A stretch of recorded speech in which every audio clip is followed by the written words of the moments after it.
क्या किसी व्यक्ति को एक ही घटना के लिए क्रिमिनल केस और सिविल केस साथ साथ चलाने का अधिकार है या नहीं? इस चीज को हम लोग समझते हैं। एक रिसेंटली जजमेंट पास हुआ है आंध्र प्रदेश हाई कोर्ट के द्वारा 20 सितंबर को। इसमें हुआ क्या था, जो प्लेंटिफ है, इसके फैक्ट्स को हम लोग समझते हैं। फैक्ट्स को समझते हुए इसका कंप्लीट वीडियो आपको समझ में आ जाएगा। ये जो टॉपिक है सारा क्लियर हो जाने वाला है आपका आज की वीडियो में, ठीक है। फैक्ट्स क्या बोलता है, जो प्लेंटिफ है, जो वादी है, एक किसान है जिसका जो खेत का बाउंड्री है उसको डिफेंडेंट ने तोड़ दिया। अब जब उसको तोड़ दिया तो साथ में अगर वो रोकने गया, और जब रोकने गया तो उस पर चाकू से अटैक किया। चाकू से इस तरीके से हमला किया गया कि उसके जो बॉडी में है इतना ज़्यादा इंजुरीज हुई है कि उसका जो 85% बॉडी का जो पार्ट है वो विकलांगता हो गई। अब वो टेम्प्रोरी 85% पार्ट से वो वर्क नहीं कर सकता है, जिस कारण से उसका जो कृषि का काम है, राइस मिल है, और जो भी उसका रेशम उद्योग का जो भी काम था वो सब ठप हो गया। इसके बाद उस किसान को एक अटेंडेंट रखना पड़ा, जो अटेंडेंट 3000 पर मंथ चार्ज किया, जिसको वो किसान ने दिया। साथ में उसको ट्रीटमेंट का कॉस्ट आया अप्रोक्स 5 लाख रुपीज, ठीक है। इसमें जो वादी है, जो फार्मर है, उन्होंने 2 केस फाइल किया था। पहला जो केस फाइल किया था वो क्रिमिनल केस था। क्रिमिनल केस जो एक्यूज्ड के अगेंस्ट में फाइल हुआ था वो सेक्शन 307 और सेक्शन 326। 307 होता है जो हत्या का प्रयास, that means attempt to murder, और 326 होता है ग्रीवियस हर्ट विथ आपका डेंजरस वेपन के साथ, कि खतरनाक हथियार से गंभीर चोट, ठीक है। अब ये जो सेक्शन के अकॉर्डिंग जो केस फाइल हुआ, इस पे लोअर कोर्ट ने ऑर्डर पास किया। इसमें जो जजमेंट हुआ था 3 इयर्स का पनिशमेंट मिला था एक्यूज्ड को। देयर आफ्टर जो सिविल केस, प्लेंटिफ ने ये क्रिमिनल केस फाइल किया, अब इसके बाद जो सिविल केस फाइल किया उसमें प्लेंटिफ ने 20 लाख यानी 20 लैक्स का भाई हर्जाना मांगा, कंपनसेशन मांगा कि मुझे कंपनसेशन 20 लाख रुपए का चाहिए। उस ड्यूरेशन में सिविल कोर्ट ने 4,04,000 यानी 4,04,000 का प्लस 9% रेट ऑफ इंटरेस्ट के साथ ऑर्डर पास हुआ।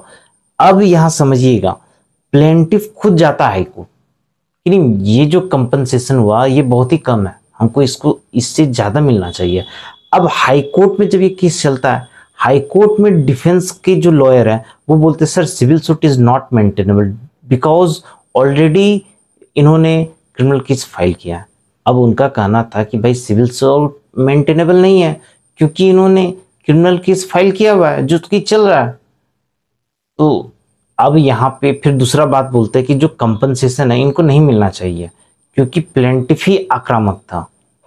डिफेंस का ये कहना था। केस के बाद जब हाई कोर्ट ने इसको देखा, अच्छे से समझे, तो इसमें उन्होंने स्टेटमेंट दिया कि सेक्शन 357 का 3 और 357 का 5 के अकॉर्डिंग क्रिमिनल कोर्ट के जो क्रिमिनल केस के साथ साथ सिविल केस भी फाइल कर सकता है। लेकिन इसका ये मतलब नहीं है कि अगर क्रिमिनल कोर्ट में हम कंपनसेशन दे तो सिविल कोर्ट में भी कंपनसेशन दे। डेट मीन्स 357 को समझिएगा कि इसमें एक कंडीशन रहता है कि दोनों जगह कंपनसेशन नहीं मिलना चाहिए, यानी 2 बार कंपनसेशन नहीं मिलना चाहिए।